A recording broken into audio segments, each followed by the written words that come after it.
নতুন ওয়াজ ও ইসলামিক সঙ্গীত পেতে আমাদের মনোহরগঞ্জ মিডিয়া চ্যানেলটি সাবস্ক্রাইব করুন। হাটের পার নূরে মদিনা নুরানি হাফিজিয়া মাদ্রাসার উদ্যোগে আয়োজিত আজকের এই ওয়াজ ও দোয়ার মাহফিলের সম্মানিত সভাপতি হাজারাত উলামায়ে কেরাম, তুলাবায়ে এজাম, বিভিন্ন প্রান্ত থেকে ছুটে আসা আমার দিন দরদি মুসলমান ভাই ও বন্ধুগণ, সকলকে অন্তরের অন্তঃস্থল থেকে জ্ঞাপন করছি মুবারক। সবটুকুন শুকরিয়া আল্লাহ সুবহানাহু ওয়া তাআলার জন্যে, যিনি আজকের এই বরকতপূর্ণ মাহফিলে আমাদেরকে আসার বসার তৌফিক মেহরবানি করে দান করেছেন। সেজন্য আসুন আমরা সকলে একবার অবনত চিত্তে হৃদয়ের আবেগ অনুভূতি উজাড় করে সমবেত কণ্ঠে বলি আলহামদুলিল্লাহ। অগণিত অসংখ্য দরুদ ও সালাম আল্লাহর সৃষ্টির প্রধান আকর্ষণ, বিশ্ব সভার সভাপতি, সকল নবী রাসূলগণের মাথার তাজ, শামসুল হিদায়াত, বদরুদ্দুজা, সৈয়দুস সাকানাইন, ইমামুল মুরসালিন, খাতামুন নবিয়্যিন ওয়াল মুরসালিন, আফতাবে নবুওয়াত, শাহনশাহে রিসালাত, সরকারে দো জাহাঁ, সুলতানুল মদিনা, নবিয়ুল আম্বিয়া, হুজুরে আকরম, নূরে মুজাসসাম, নূরুন আলা নূর, সাইয়্যিদিনা হাবিবিনা শফিঈনা মাওলানা মুহাম্মদ সাল্লাল্লাহু আলাইহি ওয়াসাল্লামার উপর আল্লাহ জাল্লা যিকরু, যাকে আজ থেকে ১০০০০ বছর আগে প্রেরণ করেছেন, সর্বশ্রেষ্ঠ ও সর্বশেষ নবী ও রাসূল হিসেবে, যার পরে আজ পর্যন্ত পৃথিবীতে অবশ্যই কোনো প্রকার নবী কিংবা রাসূল অবশ্যই আসে নাই, অবশ্যই এখনো নাই, অবশ্যই কিয়ামত পর্যন্ত আসবে না।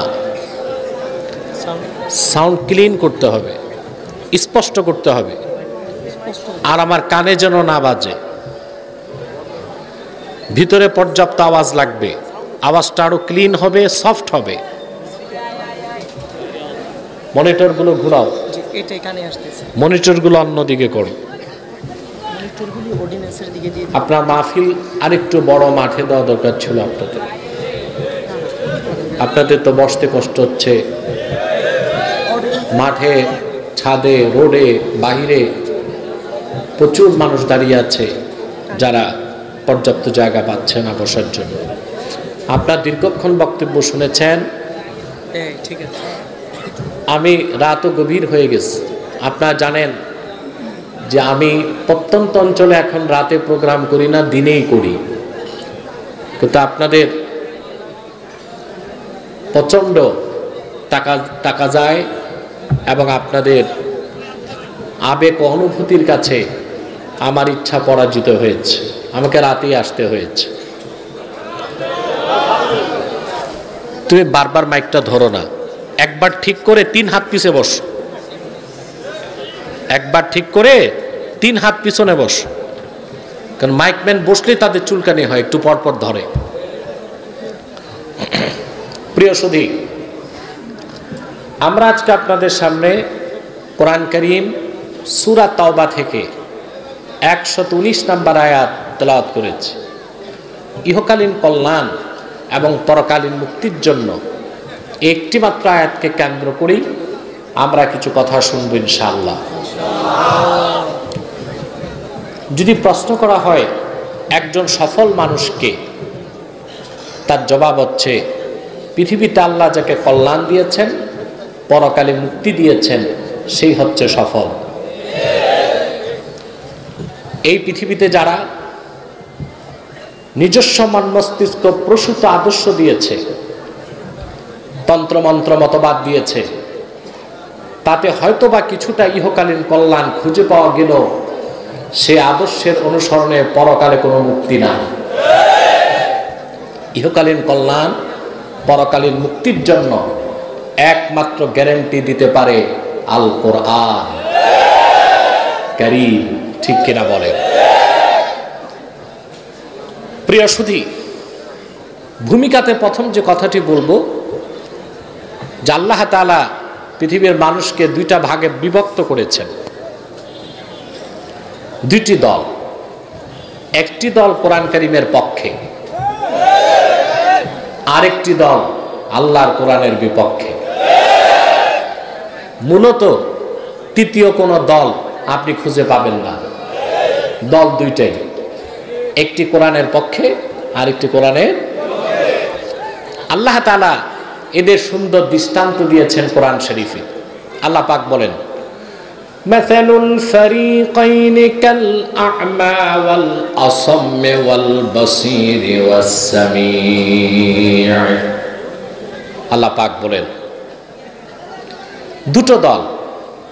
একটি দল যারা চক্ষুষ্মান, দেখে, কানে শোনে, যারা কোরআনের পক্ষে। আরেকটি দল যারা কোরআনের বিপক্ষে। আল্লাহ পাক বলেন তারা অন্ধ, চোখ থাকতো অন্ধ, কপালটা মন্দ। আর সত্যের বাণী তাদের কর্ণ কুহরে পৌঁছে না, কান থাকতেও তারা বধির। বধির বুঝেন তো? বয়রা, ভাইরা না, বয়রা। আল্লাহ তাআলা আমাদের ভাগ্য সুপ্রসন্ন করেছেন যে আমরা কোরআনের পক্ষের দলে বসতে পেরেছি। এতে আমরা খুশি না বেজার? বেশি না কম? আমরা খুশি, আল্লাহ তাআলা খুশি, মাখলুকাত খুশি, ফেরেশতারা খুশি। বেজার শুধু শয়তান।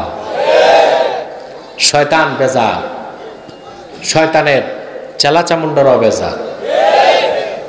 শয়তানের সব চেষ্টা ব্যর্থতায় পর্যবসিত হয়েছে। একটা বাকি আছে, কিছুক্ষণ পরই তো আজকের মুনাজাত। আপনার কয়েক হাজার লোক একসাথে মুনাজাত করবেন, এত বড় মুনাজাত আপনার কিসমতে তো আর নাও হতে পারে। শয়তানের এখন একটি চেষ্টা, এই মুনাজাত থেকে আপনাদের বঞ্চিত করতে পারে কিনা। আমরা ন্যাক নিয়ত করে অভিশপ্ত শয়তানের নাপাক গালে একটি চপেটা ঘাত করতে চাই। আমরা নিয়ত করছি কিছুক্ষণ পরে আজকের মুনাজাত করে, গুনাহ মাফ করে, নিষ্পাপ বেহেশতি আল্লাহওয়ালা হয়ে বাড়ি যেতে চায়। কারা কারা হাত তুলে আল্লাহ তাআলাকে ডাকেন? আল্লাহ তাআলা কবুল করুন, আল্লাহ তাআলা মঞ্জুর করুন। বলুন আল্লাহুম্মা আমিন। জোরে বলেন আল্লাহুম্মা আমিন। ইহকালীন কল্যাণ, পরকালীন মুক্তি, এটার গ্যারান্টি দিতে পারে কে? আল কোরআন। আমাদের ইহকালও লাগবে, পরকালও। আল্লাহ কি বলেছেন?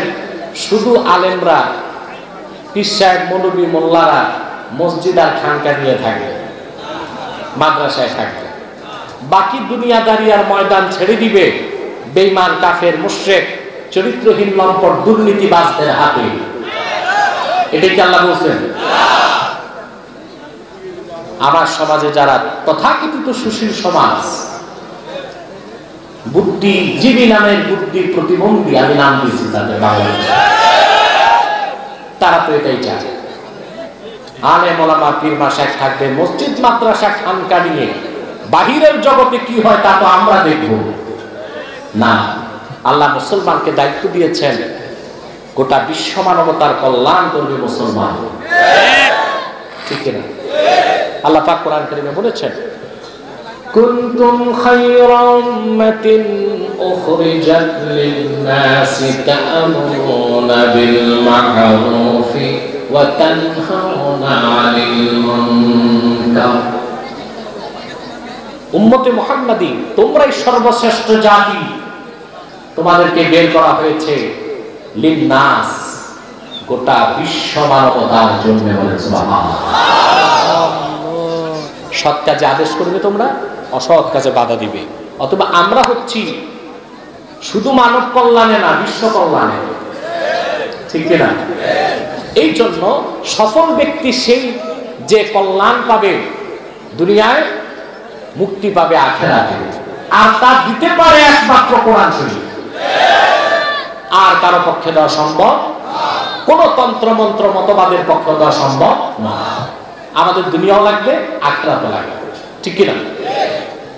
কোরআন শরীফে খেয়াল করে দেখেন তো, সবচেয়ে প্রিয় দোয়াটা আল্লাহ কি শিখাইছেন?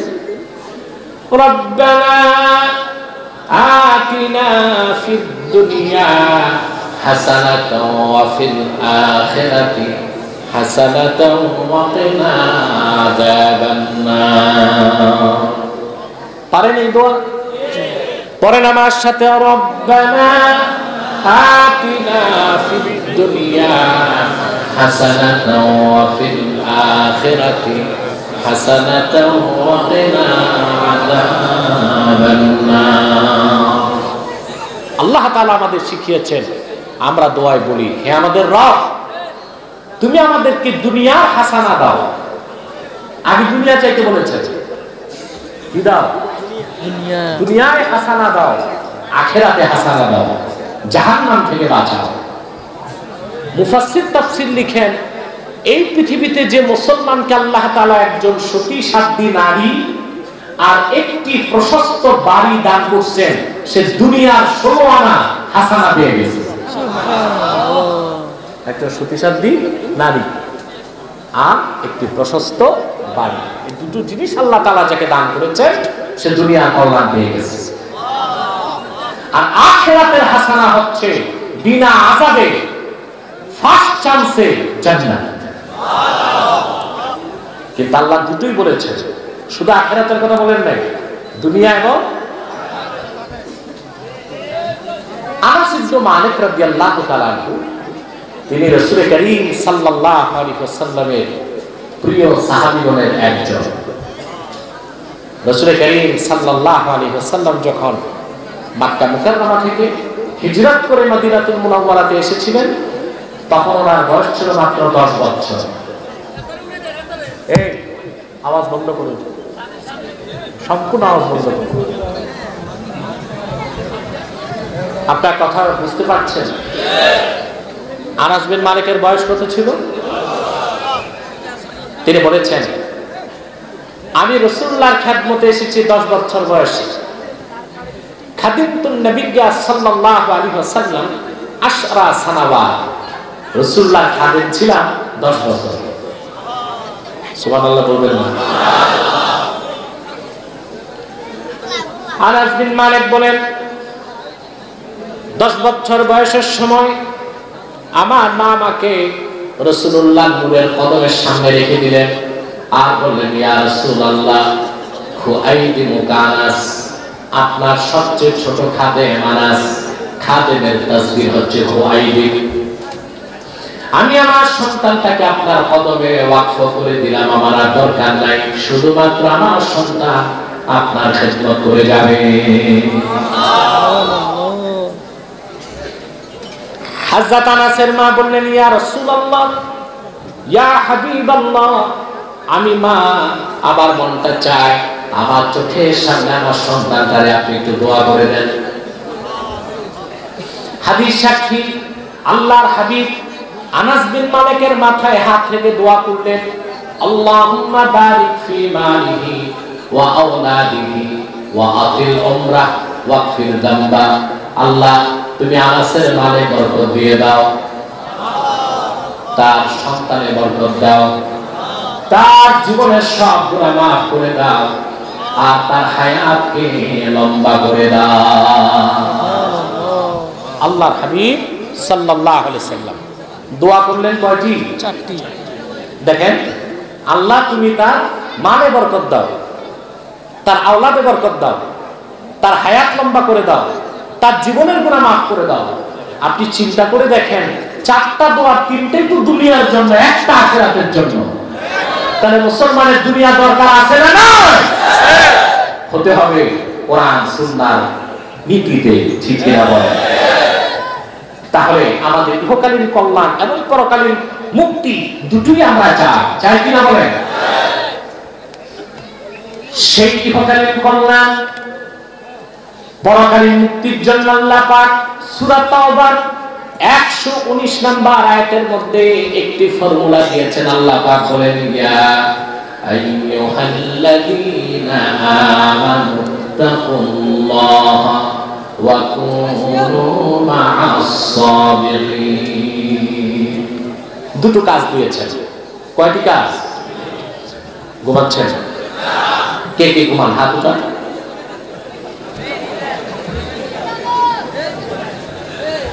প্রিয় সুধী, আল্লাহ কাজ দিয়েছেন কয়টি?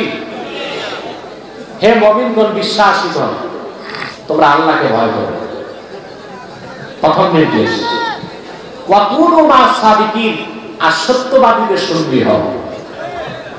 অর্থাৎ সত্যবাদীদের নেতা বানাও, আল্লাহকে ভয় করো। কয়টা হুকুম? ভয় করতে হবে কাকে? নেতা মানতে হবে সত্যবাদী। এই দুইটা কাজ করবেন, ইহকালে কল্যাণ পাবেন, পরকালে চোখ বন্ধ করে আল্লাহর জান্নাত পেয়ে যাবেন। আমি এই দুটো বিষয় খুব সংক্ষেপে ব্যাখ্যা করছি। তার প্রথমটি হচ্ছে আল্লাহর ভয়। যে আল্লাহর ভয়টা, এটা একজন মানুষের, মুমিনের সর্বশ্রেষ্ঠ সম্পদ হচ্ছে তাকওয়া, আল্লাহর ভয়। এটা যখন তার অন্তরে জেগে উঠে, সে লোকটি সমস্ত অপরাধকে ছেড়ে দেয়, সে হয়ে যায় পরকালমুখী। আমরা ইহকালে থাকবো, আমরাও দুনিয়াদারি করি, কাফের মুশরিকও দুনিয়াদারি করে। পার্থক্য কি? আমাদের দৈহিক যে এক্সিস্টেন্স, অস্তিত্বটা দুনিয়ায় থাকে, নজরটা আখিরাতে থাকে।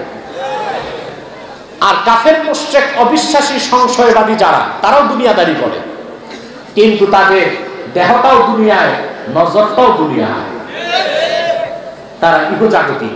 তারা কি? তাদের আরেক নাম হচ্ছে আপনার ম্যাটারালিস্ট, বস্তুবাদী, জড়বাদী, পরকাল অবিশ্বাসী। আর আমরা মুমিনগণ ইহকালে সবকিছু করি। বিত্ত, বৈভব, চাকরি বাকরি, সহায় সম্পদ, অর্থনীতি, সমাজনীতি, রাষ্ট্রনীতি, শিক্ষানীতি, সংস্কৃতি, প্রত্যেকটা সেক্টরে আমাদের পার্টিসিপেট আছে, কিন্তু আমাদের নজর হচ্ছে আখিরাতে। আমরা আখিরাত, আমরা কি? এই ইহকালীন কল্যাণ, পরকালীন মুক্তির জন্য সবচেয়ে বড় সম্পদ হচ্ছে মুমিনের তাকওয়া বা আল্লাহ তাআলার ভয়। বলে সুবহানাল্লাহ। আমার ভাইয়েরা, আল্লাহ রাব্বুল আলামিন আপন মুমিন বান্দাকে কোরআন কারীমে বিভিন্ন বিশেষণে বিশেষিত করেছেন। কোথাও মুমিনকে বলেছেন মুসলিমিন, কোথাও বলেছেন মুমিনিন, কোথাও বলেছেন সালেহিন, কোথাও বলেছেন কানিতিন, কোথাও বলেছেন মুহসিনিন, কোথাও বলেছেন মুখলিসিন। কিন্তু 6666 খানা আয়াতের মধ্যে আল্লাহ পাক কোরআন কারীমের প্রথমে মুমিনকে প্রথম যে বিশেষণে বিশেষিত করেছেন তা হলো হুদাল লিল মুত্তাকিন। মুমিনের প্রথম বিশেষণ আল্লাহ উল্লেখ করেছেন মুত্তাকি, অর্থাৎ মুমিনগণ সর্বাবস্থায় তাকওয়াকে হৃদয়ে ধারণ করে আর আল্লাহকে ভয় করে জীবন যাপন করে। ঠিক না ভাই? এটা হচ্ছে মুমিন, বিলিভার, বিশ্বাসী, আর আনবিলিভার, অবিশ্বাসীর মধ্যে মৌলিক পার্থক্য। সেও দুনিয়াতে চাকরি বাকরি ব্যবসা করবে, কিন্তু মুমিনের নজর হচ্ছে আখিরাতে, আর কাফেরের নজর দুনিয়া। কথা বলে না, দুনিয়া। আর মুমিনের নজর আখিরাত। তার প্রতিটি কাজকর্ম হয় পরকাল ভিত্তিক এবং পরকাল মুখী। বলেন সুবহানাল্লাহ। আপনি চাকরি করেন, ব্যবসা করেন, রাজনীতি করবেন, লেনদেন করবেন, ব্যবসা বাণিজ্য করবেন, কোনো সমস্যা নাই, শর্ত আছে। আল্লাহ রাব্বুল আলামিন কোরআন কারীমে বলেন, রিজালুল্লাহ, কেউ কথা বলবেন না। এই তুমি বাম পাশের ইয়াজুজ মাজুজ গুলো খেদাও। চল, স্টেজের পিছনে কত হচ্ছে বেলায়, স্টেজের পিছনে। আল্লাহ পাক কয়টা শর্ত দিয়েছে?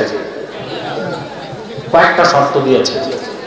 আল্লাহ রাব্বুল আলামিন বলেন, রিজালুন লা তুলহিহিম তিজারাতুন ওয়ালা বাইউন আন যিকরিল্লাহি ওয়া ইকামিস সালাতি وإيتاء الزكاة يخافون يوما تتقلب فيه القلوب والأبصار আল্লাহ রাব্বুল আলামিন বলেন আমার হাবিব মুহাম্মদ সাল্লাল্লাহু আলাইহি সাল্লামের উম্মতগণের মধ্যে এমন কিছু মানুষ আছে চাকরি বাকরি ব্যবসা বাণিজ্য তাদেরকে এক মুহূর্তের জন্য আল্লাহর জিকির থেকে গাফিল করতে পারে না। বিশেষ করে তারা নামাজের সময় নামাজ আদায় করে, যাকাতের সময় যাকাত দিয়ে দেয়, আর দুনিয়াতে যাই করুক তারা ব্যবসা বাণিজ্য রাজনীতি সমাজ রাষ্ট্র যেখানেই থাকুক যে অবস্থায় থাকুক সেই দিনটাকে সর্বক্ষণ তারা স্মরণ করে, যেই দিন আল্লাহর ভয়তে মানুষের অন্তর আর দৃষ্টি কাঁপতে থাকবে। সেদিনটার নাম কি? আখিরাত। এই মেয়েলি কণ্ঠে না, পুরুষের কণ্ঠে জবাব চাই। সেদিনটার নাম কি? শর্ত পূরণ, আপনি দুনিয়াতে সম্পদ কামাই করতে পারবেন, সমস্যা নেই। যত সম্পদ কামাই করবেন, 1 কোটি টাকা কামাই করছেন, 2.5 লাখ টাকা দিয়ে দেন, হিসাব শেষ।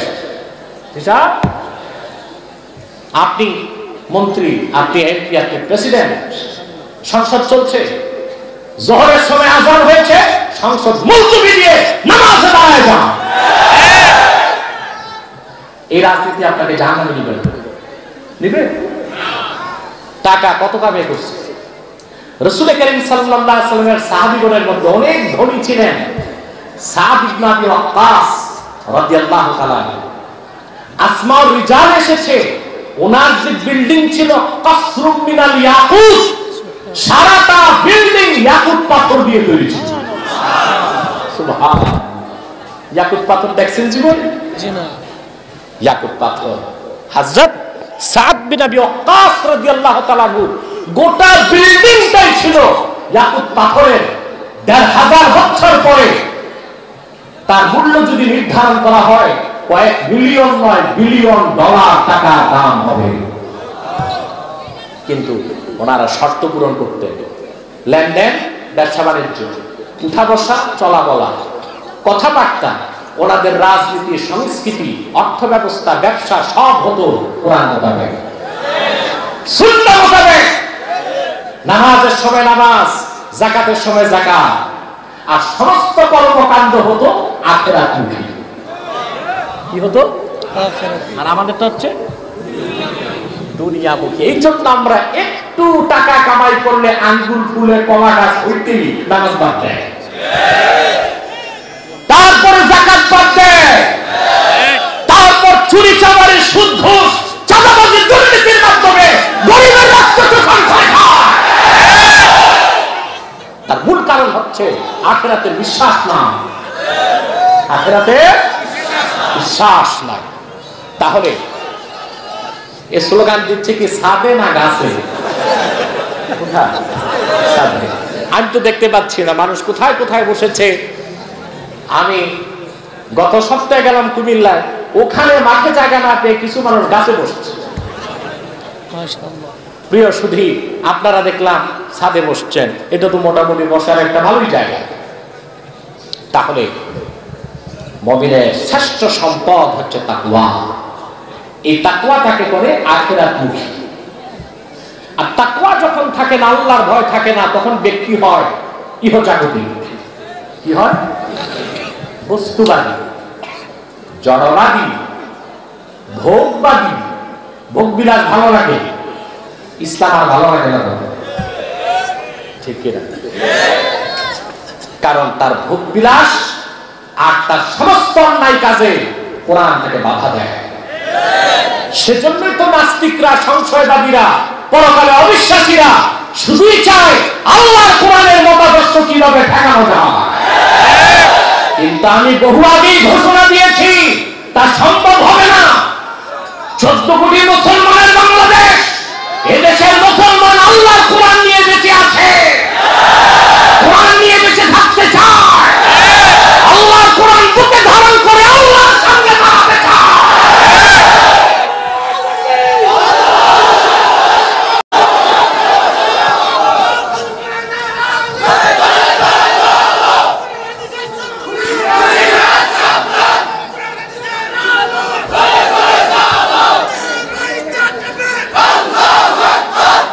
প্রিয় ভাই বন্ধুগণ, অতএব তাকওয়া, আল্লাহর ভয়, এটা অন্তরে আসতে হবে। এই তাকওয়া যার ভিতরে আসে তাকে বলা হয় মুত্তাকি। কি বলা হয়? এটা ছাড়া পরকালে নাজাতের বা মুক্তির কোনো ব্যবস্থা, জোরে বলেন, ব্যবস্থা হতে পারে? আল্লাহ রাব্বুল আলামিন সূরা আন-নামের 32 নম্বর আয়াতে সেই কথাটা মনে করিয়ে দিয়েছেন মানব জাতিকে।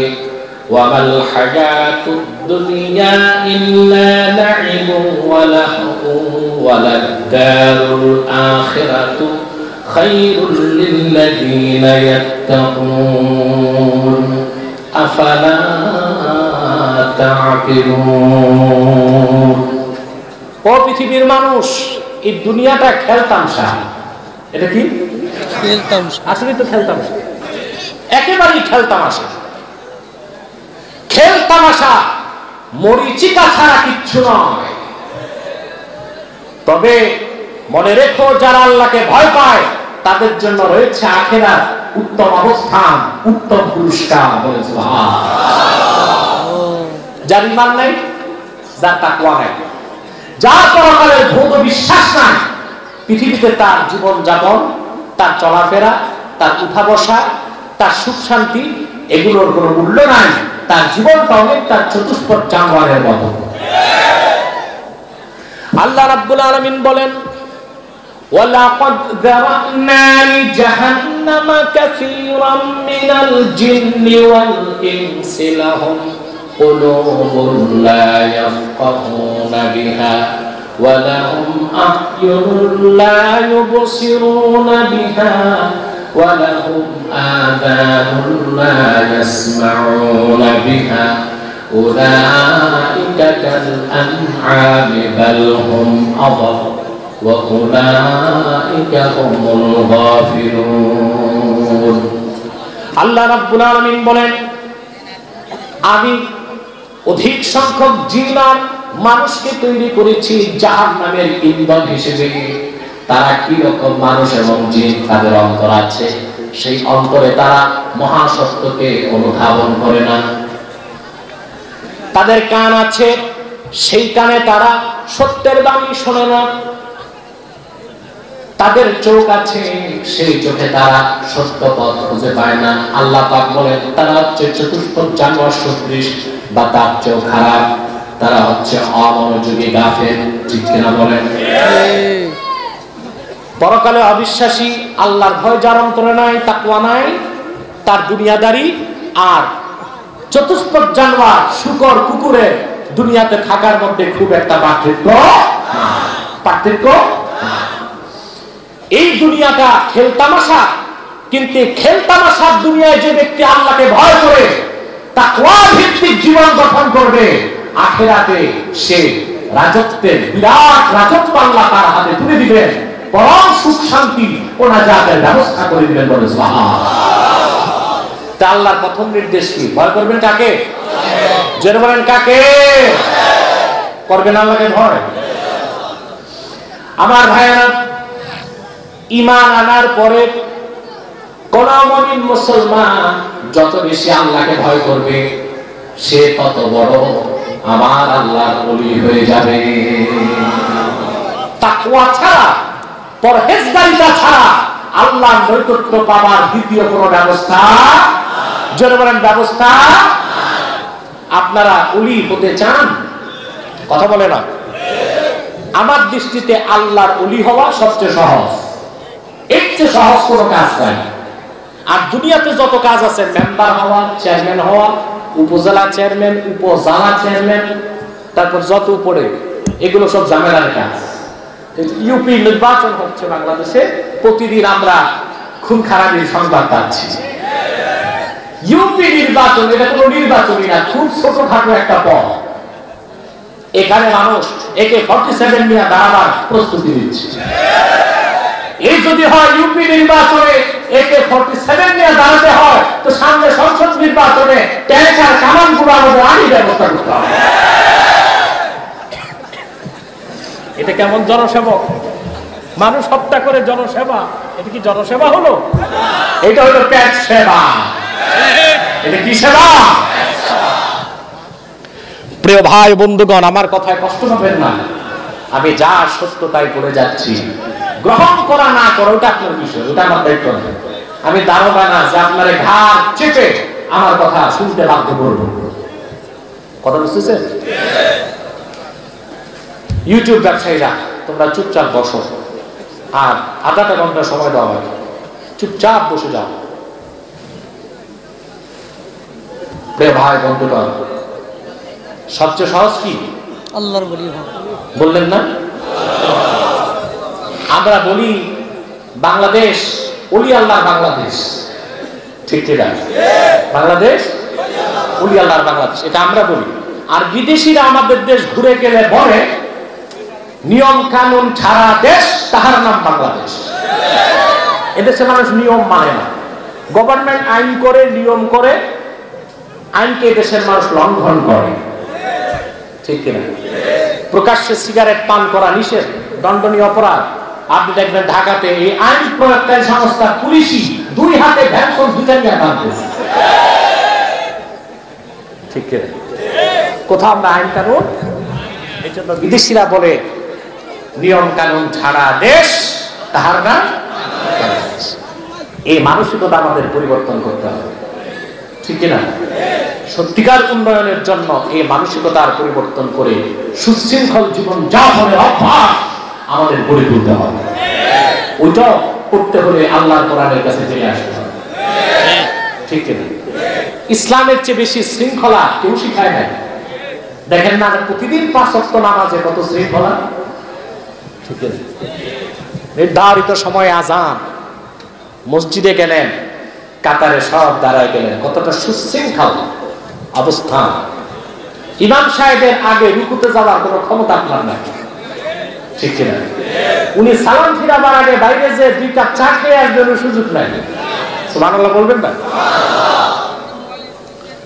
তবে আমরা বাঙালিরা এত মূর্খ এবং অসভ্য হয়ে গেছি, আমরা মসজিদও বিশৃঙ্খলা করি। শুক্রবার জুমার দিন দেখা যায় প্রত্যেকে মাতব্বর হয়ে যায় মসজিদে। উনি 2টা কথা বলবেন, উনি 6টা কথা, উনি 8টা কথা। ইমাম সাহেব মনে করে কবি এখানে নিশ্চুপ, কথাটা বলি। কথা বলতে গেলে ইমাম সাহেবের চাকরি থাকি কিনা তাদের যথেষ্ট সন্দেহ আছে, ঠিক কিনা? প্রিয় ভাই বন্ধুগণ, কথা বুঝতেছেন?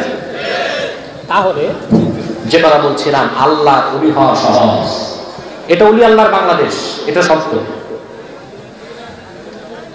আমরা ওলিদেরকে যতটুকু ভালোবাসি, নিজেরা ওলি হবার চেষ্টা করি না। ওলি হতে বংশ লাগে, জোরে বলে, বংশ লাগে। মবিন হিসেবে আদমের সন্তান প্রতিটি মানুষ, মানুষ হিসেবে সমান। আজকে কমিউনিস্টরা মানুষকে ধোঁকা দেয়, শ্রেণী বৈষম্যের অবসান চায়, বলে না ওরা? কেউ থাকিবে গাছতলা, কেউ থাকিবে 5 তলা, তা হবে না, তা হবে না, এটা স্লোগানই আছে। কিন্তু মজদুরের টাকা মেরে তারাই খাচ্ছে কমিউনিস্টরা, সাম্যবাদীরা। এই বিশ্ব মানবতার মুক্তির জন্য সাম্যের জয়গান মুসলমান ছাড়া কেউ গাইতে পারে না। সাম্যের কথা কোরআন বলেছে। তারপর মর্যাদাটা কোথায় দিল ইসলাম? আল্লাহ রাব্বুল আলামিন বলেন, ইয়া আইয়ুহান নাসুত্তাকু, আল্লাহ রাব্বুল আলামিন বলেন, ইয়া আইয়ুহান নাসু, ইয়া আইয়ুহাল্লাযীনা আমানুত্তাকুল্লাহা ওয়া কুনু মা'আস সাদিকিন। আল্লাহকে ভয় করো, সত্যবাদী অনুসারী হও, তাকওয়ার কারণে তোমার মর্যাদা বেড়ে যাবে। সুবহানাল্লাহ। আল্লাহ পাক বলেন, ইয়া আইয়ুহান নাসু ইন্না খালাকনাকুম মিন যাকারিন ওয়া উনসা ওয়া জাআলনাকুম শুউবান ওয়া ক্বাবাইলা লিতাআরাফু ইন্না আকরামাকুম ইনদাল্লাহি আতকাকুম। আল্লাহ পাক বলেন, হে মানব জাতি, ইন্না খালাকনাকুম মিন যাকারিন ওয়া উনসা, তোমাদের মানুষকে আমি সৃষ্টি করেছি একজন মানব থেকে, আরেকজন মানবী থেকে, একজন পুরুষ থেকে, আরেকজন মহিলা থেকে। পুরুষটার নাম কি জোরে বলেন? আদম আলাইহিস সালাম। মহিলাটার নাম কি? হাওয়া আলাইহিস সালাম। হাওয়া না হাওয়া? হাওয়া না, হাওয়া তো বাতাস। হাওয়া সুমিয়াত হাওয়া হাওয়া লিআন্নাহা খুলিকাত মিনাল হাইয়। জীবিত আদম থেকে তার স্ত্রীকে আল্লাহ তৈরি করছেন। জীবিতকে আরবিতে বলে হাইয়ুন, এই হাইয়ুন থেকে তার নাম হয়ে গেছে হাওয়া। বলেন সুবহানাল্লাহ। কোরআন শরীফে আরেক জায়গায় আল্লাহ তাআলা এটা বলেছেন, ইয়া আইয়ুহাল্লাযীনা আমানু। আল্লাহ তাআলা বলেন, ইয়া আইয়ুহান্নাসু ইত্তাকু রাব্বাকুমুল্লাযী খালাকাকুম মিন নাফসিন ওয়াহিদা ওয়া খালাকা মিনহা যাওজাহা ওয়া বাথা মিনহুমা রিজালান কাসীরান ওয়া নিসা। এখানে বিজ্ঞানের বিরাট একটি তথ্য আল্লাহ বিশ্ববাসীকে দিয়েছে। আপনারা সবসময় মনে রাখবেন, বিজ্ঞান থেকে কোরআন অনেক উপরে উপরে। বিজ্ঞান দিয়ে আমার বিজ্ঞান ভিত্তিক আলোচনাগুলো আব্বাসী টিভি লিমিটেডে দেখবেন। আপনারা তো জানেন আমার সাথে এ পর্যন্ত অনেক নাস্তিক বাহাস করেছে। প্রত্যেকটা ডিবেটে তারা শোচনীয় পরাজিত হয়েছে, কারণ আমি হচ্ছি কোরআনপন্থী, তারা হচ্ছে বিজ্ঞানপন্থী। আল্লাহর কোরআনের খাদেমের কাছে বিজ্ঞানের গোলামরা পরাজিত হবেই, এটাই তো সত্য কথা। আমি তাদের বিজ্ঞান দিয়েই তাদেরকে আটকেছি আল্লাহর রহমতে। এই যে দেখেন আল্লাহ বিজ্ঞানের কত বড় তথ্যটা দিলেন। আপনারা জানেন আধুনিক বিজ্ঞান এখন ক্লোনিং এর কথা বলে। ক্লোনিং কি বলে? ক্লোনিং হচ্ছে আপনার মানুষ যে সৃষ্টি হয়, তৈরি হয়, এটা একটা নিয়ম হচ্ছে যৌন প্রজনন, আরেকটি হচ্ছে অযৌন প্রজনন। স্বামী স্ত্রী একত্রিত হলে বাচ্চা আসে, এটা যৌন প্রজনন। আর ক্লোনিং হচ্ছে একজন পুরুষের দেহকোষ, এর ভিতরে যে ক্রোমোজোম থাকে, বুঝলেন?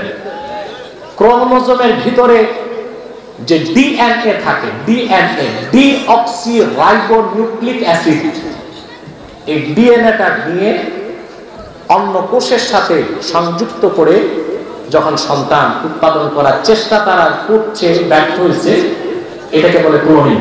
কি বলে? ক্লোনিং। ওরা আজকে ক্লোনের কথা বলতেছে, সফল হয় নাই। আল্লাহ তো হাওয়াকে তৈরি করছেন ক্লোনিং এর মাধ্যমে। আদম থেকে হাওয়া, যৌন প্রজননে বা অযৌন প্রজননে? অযৌন। সুবহানাল্লাহ। আজকে বিজ্ঞান ক্লোনিং এর কথা বলে, ক্লোনিং এর কনসেপ্ট কোরআন শরীফে 1000 বছর আগে এসেছে। আল্লাহ বলেছেন আমি আদম থেকেই হাওয়াকে তৈরি করছি। প্রাণী থেকে দেহকোষ, দেহকোষ থেকে ক্রোমোজোম, ক্রোমোজোম থেকে ডিএনএ নিয়ে আরেকটা মহিলা আপনার ওভাম ডিম্বাণুর কোষ নিয়ে তারপর সেখানে নিষিদ্ধকরণের মাধ্যমে মানুষ তৈরি করা যায় কিনা। তোমরা এখন থিওরিতে আছো, আল্লাহ 1000 বছর আগে তা বলে দিয়েছে, ঠিক কিনা? তাহলে সব মানুষকে আল্লাহ মুমিনকে মর্যাদা দিয়েছেন, সব মানুষকে আল্লাহ মুমিনকে মুমিন হিসেবে সমান মর্যাদা দিয়েছেন। এই মুমিনের মধ্যে মর্যাদা পাবে সেই আল্লাহকে যে ভয় করবে বেশি। বলুন সুবহানাল্লাহ। সেটা তাকওয়া। সেটা কি? জোরে বলেন, সেটা কি? তাকওয়া। আমার ভাইয়েরা, ওলি হওয়ার জন্য বংশ লাগে না? লাগে। আল্লাহ পাক সূরা ইউনূসে বলেন, আলা ইন্না আউলিয়া আল্লাহি লা খাউফুন আলাইহিম ওয়া লা হুম ইয়াহজানুন। সাবধান জেনে রেখো, নিশ্চয় যারা আল্লাহর ওলি তাদের কোনো ভয় নাই, তাদের কোনো চিন্তা নাই। তারা কারা? আল্লাহ বলেন, আল্লাযীনা আমানু ওয়া কানু ইয়াত্তাকুন। যারা ঈমান এনেছে আর আল্লাহকে ভয় করেছে, তারা প্রত্যেকেই আল্লাহর ওলি হয়ে গেছে। তা আল্লাহর ওলি হতে চান? জোরে বলতে হবে। ইমান তো আছে, আছে। এখন লাগবে কি? তাকওয়া। ময়দান থেকে আওয়াজ চাই, কি লাগবে? তাকওয়া। ওই তাকওয়াটা কোথায় থাকে? আমরা কিন্তু তাকওয়া বুঝি না, মুত্তাকি চিনি না। আমরা মনে করি লম্বা দাড়ি, লম্বা টুপি, লম্বা জুব্বা, বড় পাগড়ি, উনি বড় দরবেশ, বড় মুত্তাকি নাকি? দাড়ি, টুপি, জুব্বা, কুর্তা লাগবে, তবে এটা লেবাসুত তাকওয়া, এটা তাকওয়ার ইউনিফর্ম, তাকওয়ার পোশাক। মূল তাকওয়াটা কোথায়? কলব। দেখান। আচ্ছা বলেন তো ভাই, আগে চাকরি না আগে ড্রেস? চাকরি। র্যাপিড অ্যাকশন ব্যাটালিয়ন, র্যাবে চাকরি নাই, র্যাবের পোশাক পরে হাঁটতেছেন বাজারে, পুলিশ ধরলে 14 বছর জেল, কারণ আপনি ভণ্ড, আপনার র্যাবের চাকরি নাই, র্যাবের পোশাক পরছেন। তো যে লোকটার ঈমান নাই, তাকওয়া নাই, আল্লাহর ভয় নাই, কিন্তু রবীন্দ্রনাথের মতো লম্বা দাঁড়িয়ে আছে নাভি পর্যন্ত, পাগড়ি লাগায়, জুব্বা লাগায়, ওই লোকটা কি ওলি কুতুব দরবেশ তো দূরে থাক, সে তো মুসলমানই হয়নি, সে ভণ্ড। সে কি? আমার বাংলাদেশে এরকম ভণ্ড আছে না নাই? আছে। পীর আলীর নামে বাংলাদেশে ভণ্ডামি হচ্ছে। আমি দেখেছি বাংলাদেশে পীর আলীর নামে সবচেয়ে বেশি ভণ্ডামি বাংলাদেশে হচ্ছে। পীর সাহেবের কাছে গেলে দেখবেন কিচ্ছু নাই, ঈমান নাই, তাকওয়া নাই, সুন্নতের কোনো চর্চা নাই। বুঝলেন? আগে পরে নাম আছে 53টা। আপনার উমদাতুল আরিফিন, জুবদাতুল কারিম, সাইয়্যিদুল মাসাকিন, হযরতুল হাজ, মাথায় বড় তাজ, ঠিক আছে। তারপর তার নাম, তারপর তার দরবার সাজিয়ে বসে আছে। শরীয়তের কোনো পাবন্দি নাই, নামাজ নাই, সুন্নতের চর্চা নাই, সেখানে আছে নাচানাচি, লাফালাফি, ঠিক কিনা? জিকিরের নামে ভণ্ডামি, জিকিরের নামে এসব পীর, তাতে সমস্যা নাই, সন্দেহ নাই। পীর ও দুই প্রকার, এক প্রকার রাহমানি পীর, আরেক প্রকার শয়তানি পীর। এটা কোন পীর? শয়তানি। জোরে বলেন। এসব থেকে দূরে থাকবেন, পারবেন তো ইনশাআল্লাহ? কেন বললাম? গত 15 দিন আগে দেখলাম এইসব পীর সাহেবরা হিন্দু ব্রাহ্মণদের সাথে একটা প্রোগ্রাম করতেছে, একই সাথে ব্রাহ্মণদের সাথে প্রোগ্রাম করছে। হ্যাঁ, বাংলাদেশে যারা হিন্দু আছে, বৌদ্ধ আছে, খ্রিস্টান আছে, তাদের নিরাপত্তা দেবার দায়িত্ব আমাদের। তারা নিজেরাও যদি বিদেশি কোন ইন্টেলিজেন্স ব্রাঞ্চের কাছে মাথা বিক্রি করে বাংলাদেশকে অশান্ত করতে চায়, সেটা দেশের মুসলমান ছাড় দিবে না। কুমিল্লার ঘটনার পরে প্রথম সংবাদ সম্মেলনে আমি গভর্নমেন্টকে সতর্ক করেছি, আল্লাহর কালামের সাথে যারা বেয়াদবি করেছে তাদের সর্বোচ্চ শাস্তি মৃত্যুদণ্ড চাই। পাশাপাশি ঘটনায় আমাদের প্রতিবেশী কোন শত্রুর হাত আছে কিনা তাও খতিয়ে দেখতে হবে। আমি যা বললাম তার প্রায় 1 মাস পর সরকার খুঁজে পেল ঘটনা তো তাই, ঠিক কিনা? আমরা গভর্নমেন্টের অকল্যাণ চাই না, কল্যাণ চাই। কোরআন হাদিস থেকে আমরা কথা বললে কখনো তাদের পক্ষে যায়, কখনো তাদের বিপক্ষেও যেতে পারে, ঠিক কিনা? সেটা ধৈর্যের সাথে শুনতে হবে, যেন তারা সংশোধন হতে পারে, কল্যাণের পথে এগিয়ে যেতে পারে, ঠিক কিনা? তাহলে তাকওয়া চান, আল্লাহর ভয় অন্তরে রাখবেন, সর্বাবস্থায় আল্লাহ তাআলাকে ভয় করবেন, পারবেন ইনশাআল্লাহ? আল্লাহর ভয় যখন অন্তরে থাকবে, আপনার দ্বারা সুদ, ঘুষ, নামাজ ছেড়ে দেওয়া, জেনা, ব্যভিচার এগুলো সম্ভব হবে না, নেশা, পানি এগুলো সম্ভব হবে না, দুর্নীতি, চাঁদাবাজি এগুলো সম্ভব হবে না। মাইকটা আওয়াজ কমে যাচ্ছে, ভিতরে আওয়াজটা বাড়বে, আর বাইরের কোনো মাইকের আওয়াজের প্রতিশব্দ আমার কানে আসে। প্রিয় ভাই বন্ধুগণ, তাকওয়া ভিত্তিক জীবন যাপনই আমাদের সুখ শান্তি দিতে পারে, কল্যাণ দিতে পারে, ঠিক কিনা?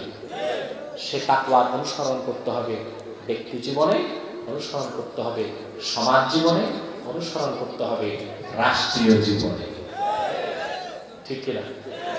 আপনি দেখুন, আমাদের দেশে এখন সবচেয়ে বড় সামাজিক ক্রাইসিস হচ্ছে নেশা। যুবকরা ধ্বংস হয়ে যাচ্ছে, ড্রাগ অ্যাডিক্টেড হচ্ছে কিনা? যে ঘরে একজন সন্তান নেশায় আক্রান্ত, ওই পরিবারটিকে ধ্বংস করতে দ্বিতীয় আর বোমার প্রয়োজন না, ওই ফ্যামিলিটা ডেস্ট্রয় হয়ে যাবে, ধ্বংস হয়ে যাবে। ঠিক কিনা? স্কুল কলেজের ছাত্ররা আজকে বেশি নেশায় আসক্ত হচ্ছে। আলহামদুলিল্লাহ, আমার জানা মতে মাদ্রাসার কোন ছাত্র নেশা করেছে আমি শুনি নাই। নেশাখোর মাদ্রাসার ছাত্র আমি শুনি নাই। যদি আপনাদের কাছে তথ্য থাকে, সেই বিরল তথ্য আমাকে জানাবেন। মাদ্রাসার ছাত্র নেশা, সন্ত্রাস, প্রশাসন হিমশিম খাচ্ছে, কিশোর গ্যাং কন্ট্রোল করতে পারে না। ঢাকাতে কিশোর গ্যাং বেড়ে গেছে, এদের বয়স হচ্ছে 12 থেকে 18। 12 থেকে